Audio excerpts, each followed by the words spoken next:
Hi, guys. So we've been talking about spiritual fatness. Not really. My question I had given to me many years ago from a gentleman was, David, are you spiritually fat? I was complaining and whining about Shayna and Tanya and just kind of, I don't know if I want to do this, and kind of the young man mentality in my marriage.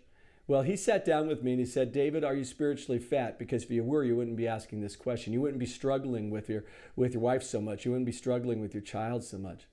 So I went, okay, what does that mean? And he started to explain it to me. And as we already talked about, we talked about being faithful. That's the F in the spiritual fatness, if you will. That's faithful to God in prayer and faithful to God in His Word. Second, available. Am I available to serve? And am I available to give to whatever God wants me to do? The third is the hard one, the hardest of them all, which is teachable. Faithful, available, teachable. Are we teachable? Now, what does that mean? Well, I'm going to read out of verses 5 and 6 in Proverbs 2. And this is what it says. Then you will understand the fear of the Lord and find the knowledge of God. For the Lord gives wisdom, and from His mouth come knowledge and understanding.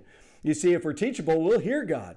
We'll understand what He's saying, and then we'll do what He is saying, okay? So what he said, David, are you teachable to God's calling in your life?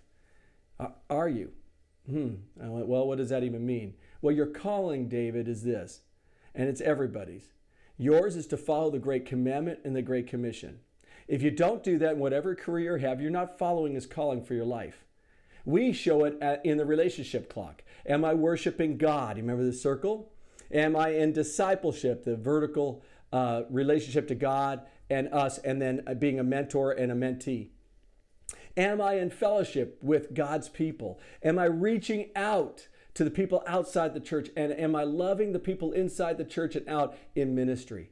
And that is what our calling is. Am I living out this calling in my life as a construction worker, as a finance person, as a stay-at-home mom or dad? Am I doing this as a salesperson? Am I doing this in whatever God has me to do? A lot of pastors don't even do this calling. And so what is it that we need to do to live out? And so that's one. Am I teachable to that? Another one is teachable to God's leading in my life. Proverbs 16:9 says this, the mind of man plans his ways, and the Lord directs his steps. We're to make plans. We're to make goals. We're supposed to do that. But then we have to be open to God's leading in it all. I never thought in a million years I'd be in Tampa, Florida. And God's leading brought us here.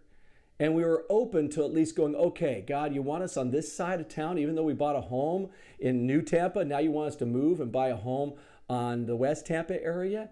And so we did it. We have to be open to His leading in our life. Tanya and I have done that since we've been married. What is it that we need to do, God? What do you want us to do? We're making plans, but then you direct it, and you direct it the way you want it, and we'll follow that. And then the second is, while I'm following your leading, am I living out my calling of loving God and loving others? So I want to challenge you today. Are you open to God's leading in your life? Or do you make your plans and then you go, when God wants to move it all, you go, nope, not doing it, I quit, I'm out of here.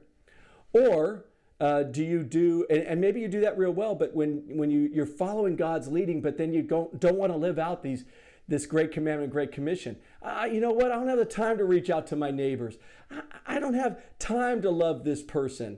I want to be right in my relationship with my wife or my husband. I don't care about their feelings. That kind of arrogance that we can get into, spiritual arrogance that we get into. So I want to encourage you today to look at how teachable are you to His leading? How teachable are you to His calling?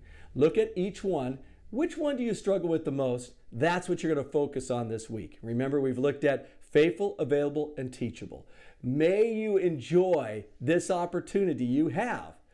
This was given to me, 28 years ago? I am now giving this to you. It's up to you what you do with it. I hope you do what I've done, hopefully better than what I've done, is to take it and start running with it within my marriage, with my kids. And when difficult times come, which they will, being faithful, available, and teachable will let you see God in a new way every day. And I'd hope that you guys can enjoy that. Guys, have a great day.